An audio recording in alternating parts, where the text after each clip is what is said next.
Anda telah mengunduh podcast yang dipaparkan oleh Pendeta Dr. Erastus Sabdono ini dari truth.id/voice. Selamat mendengarkan podcast ini. Bapak, Ibu, dan saudara-saudara terkasih di dalam Tuhan, kebenaran saat ini berjudul Memasuki Area Bertuhan yang Benar. Saudara-saudara, di negara-negara yang pemerintahannya otoriter atau konsekuen menegakkan hukum, kita menjumpai kenyataan bagaimana masyarakat taat hukum. Tentu kehidupan masyarakat seperti ini menjadi tertib, bahkan sangat tertib. Dan itu menjadi irama hidup bermasyarakat. Sehingga pada akhirnya, dengan tanpa paksaan, mereka telah memiliki sebuah kebiasaan hidup taat hukum. Tentu salah satu alasan mengapa mereka taat hukum adalah karena hukuman. Sanksi terhadap kesalahan diterapkan secara konsekuen. Demikian juga kalau di dalam keluarga, di mana sang ayah atau sang ibu adalah orang tua yang tegas, bisa juga keras, bahkan mungkin juga otoriter. Anak-anak menjadi patuh dan taat. Dan ketaatan itu menjadi irama hidup sejak kanak-kanak sampai dewasa. Tentu salah satu pemicu alasan mengapa taat adalah karena takut dihukum. Ya. Jadi, saudara-saudara, bagaimana sikap kita terhadap Allah?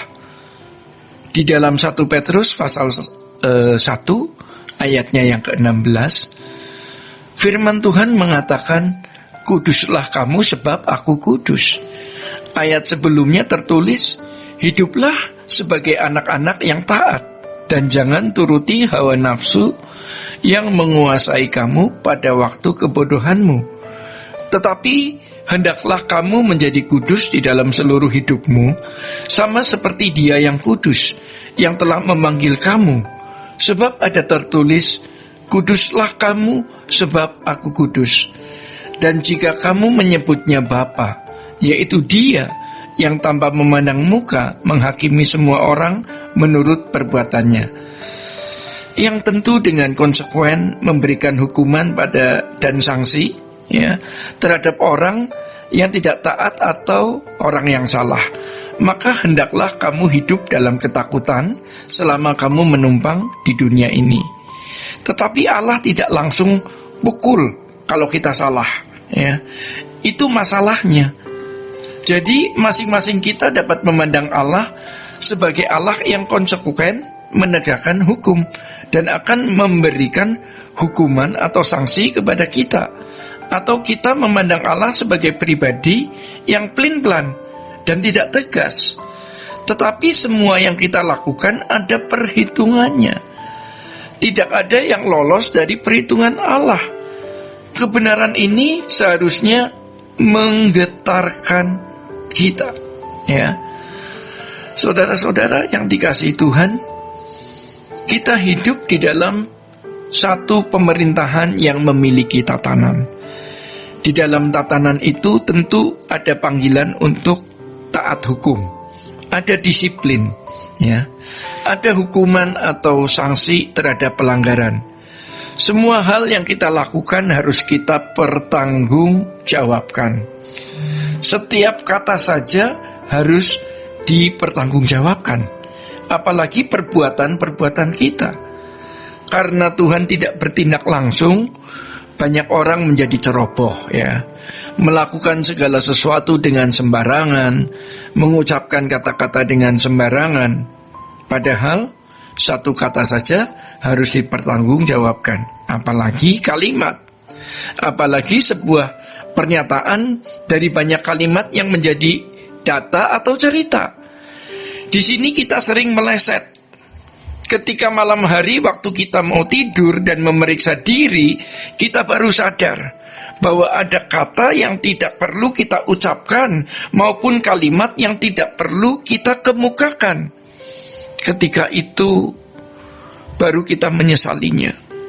Sejujurnya kadang-kadang sulit menjadi lebih baik karena kita sudah punya irama yang salah. Saudara-saudara, memang ada orang-orang yang didisiplin Tuhan karena kesalahan yang dilakukannya. Tetapi itu pun berlaku bagi mereka yang mengasihi Dia.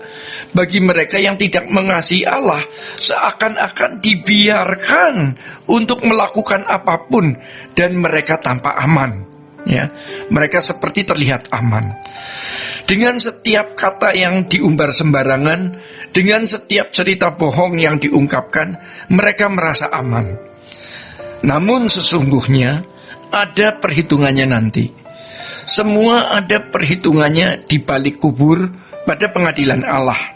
Ya, kita harus sendiri menjaga diri kita agar jangan sampai berbuat salah dan akhirnya beroleh malu di hadapannya. Oleh sebab itu kita harus belajar sampai kita memiliki hati yang takut akan Allah. Ya, kita memiliki hati yang takut akan Allah, sehingga kita dapat memandang dan memperlakukan Allah sebagai pribadi agung yang berdaulat, yang kepadanya kita takut. Sebab dengan membangun sikap yang benar terhadap Allah dan memperlakukan Allah secara benar dan menempatkan diri kita secara benar pula di hadapan Allah, maka kita bisa memasuki area bertuhan yang benar. Kalau seseorang hidup di dalam dosa atau memiliki keinginan-keinginan yang bertentangan dengan kehendak Allah, dia keluar dari keadaan bertuhan. Artinya, keluar dari keadaan bertuhan yang menuhankan Allah. Sebab dia bertuhankan perutnya sendiri. Kemuliaannya adalah aib mereka. Seperti yang dikatakan di dalam Filipi pasal yang ketiga ayat 18-20. Ya. Orang yang bertuhan adalah orang yang hidup di dalam penurutan terhadap kehendak Allah. Maka dapat dikatakan bahwa kalau seseorang tidak hidup suci, berarti dia tidak bertuhan. Dan kebenaran sejati akan berdampak pada spiritualitas yang nanti terekspresi pada perilaku hidup, bukan pada intelektual semata. Saudara-saudara, demikian kebenaran pada saat ini. Tuhan memberkati. Sola Gracia. Untuk berlangganan renungan harian dalam bentuk cetak, silakan hubungi Truth Literatur di nomor telepon 0878 7870 7000. Untuk mendapatkan CD khotbah, MP3 renungan Truth, dan CD album lagu produksi Sola Gracia, Anda dapat menghubungi di hari dan jam kerja di nomor telepon 021 638 60953. Tuhan Yesus memberkati.